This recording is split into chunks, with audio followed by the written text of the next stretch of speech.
Alright, so I got another Star Wars vintage collection for you today. This one is, of course, Han Solo. This is in his Endor gear, which actually, as a kid, having all the Star Wars figures, this was my second favorite old school vintage figure. The first one was the Bespin. I loved the Bespin Han in the blue leather jacket and stuff. Thought that one was cool.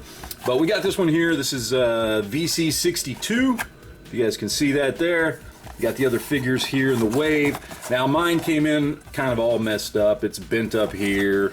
We got an old sticker here that was on there with a newer sticker on top. I got this from GameStop. They had a bunch of their vintage collection stuff on clearance. So I picked this guy up really cheap, and I'm not an on-card collector or anything, so the card doesn't really bother me that much, but I just thought it was funny because there was a store sticker in here with another sticker on top, so obviously this had been turned in from a store and sent back to the warehouse or something, and they slapped a sticker to cover up the old sticker, and then of course it ripped it up and all that kind of stuff when I tried to peel it off just for the purposes of this video. But it was all old and dried up. This one I think is from either 2018 or early 2019, so this one's a little bit of an older one. But yeah, let's go ahead and crack him open and see what we got inside. Alright, so we have him out of the package, and as far as accessories goes, he comes with his little Han Solo blaster there, and then of course he comes with his coat. And this thing here is, it feels like a raincoat material, which I guess is appropriate for what he's wearing there. Looks good. You know, not too bad. Not too bad. Anyway, I probably won't be displaying him with the coat on, so let's take that off. That way we can see the rest of the figure anyway. There we go. Alright, so got the coat off here. And we got a more traditional Han Solo there. He's got his holster there. So let's go ahead and put his gun in the holster.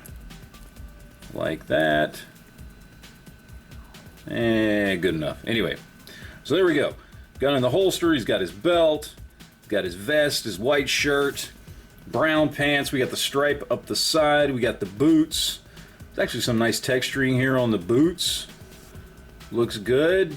Like the stripes and the texture there on the side. Vest looks good. Face sculpt looks pretty good there. Hair looks good. That actually looks like Harrison Ford, which is pretty cool. Nice details on the back of the jacket. Even the belt's painted. I keep saying this about these teeny tiny little figures here, but I am surprised at the level of detail that is in these figures as far as just, it's just so well done. It's just so well done. So, as far as articulation goes, basic stuff. So he's got the ball joint shoulders there. He's got the single jointed elbows that only go that far. He's got rotation in the wrist there. His head is on a little bit of a ball joint. You can kind of see that. Swivels around a little bit. He does got some mid-torso swivel there. Now on this one, because it is an older figure, he just has the kick forward there on the hips or kick back. That's it. Nothing else there. We've got the single jointed knees, and then we've got the standard swivel on the feet there. So, oop, and his gun fell out. So, basic articulation, but again, probably exactly what you would expect for a figure of this size, which honestly, they're doing a whole lot of really cool stuff now. This is from early on in the line, so there's even better articulation now, but really cool. Sculpt looks great, paint looks great. Articulation is good for a 3.75 inch figure, so let's throw up some comparisons and see how he does. Alright, so obviously first comparison is going to be with some other vintage collection figures. So we've got the Super Commando, we've got Jedi Girl, who I can't pronounce her name, we got Migs Mayfield, we got Darth Vader, and he looks great.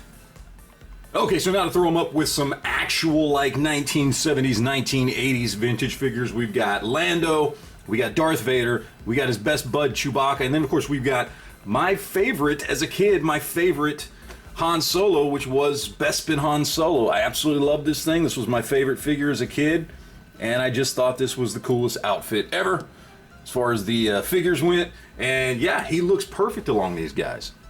Alright, for just a bit of scale here with some 6-inch Black Series figures, we got a couple of Clone Troopers. I can't remember what wave these guys are from, but I've got a couple of them, plus I've got their commander.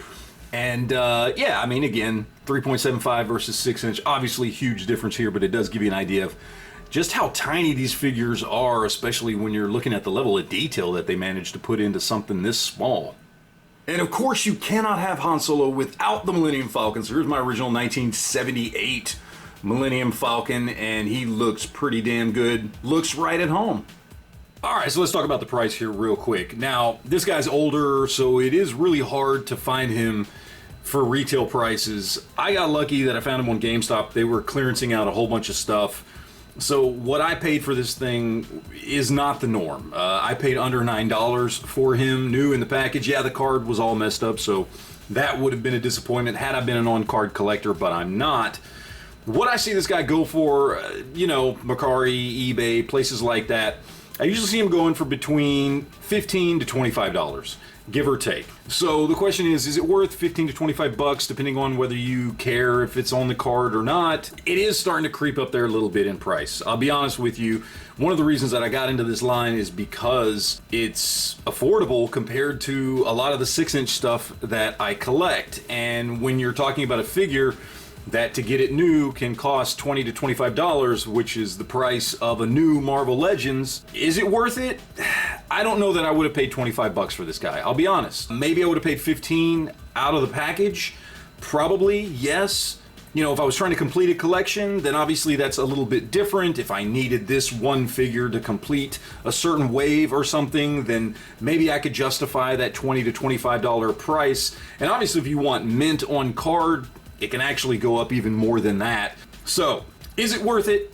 Maybe, maybe not. It depends on what your goal is. For me, I'm not looking for mint on card. For me, I'm looking for good deals. You know, so I paid a good price for it, under $9 on clearance, no complaints there, didn't need the card to be perfect. So for me, certainly I got a great deal and it was definitely worth it.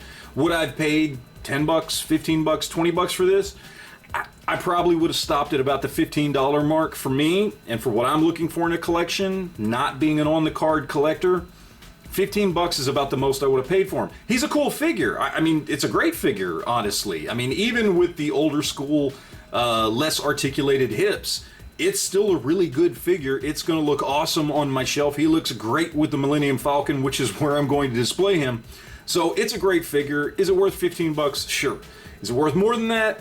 I would personally say no, but that might be different for you depending on what your collection looks like. So in the end, I really like the figure. I'm glad I have it. I got it for a great price. I think it's at least worth 15 bucks. It's a great Han Solo figure. I really like it. And again, this line is kind of a no-brainer for me, guys. This is a great detailed line with great paint, great sculpt, and for the most part, good prices. Again, to have a good Han Solo in your collection, it's kind of a great deal.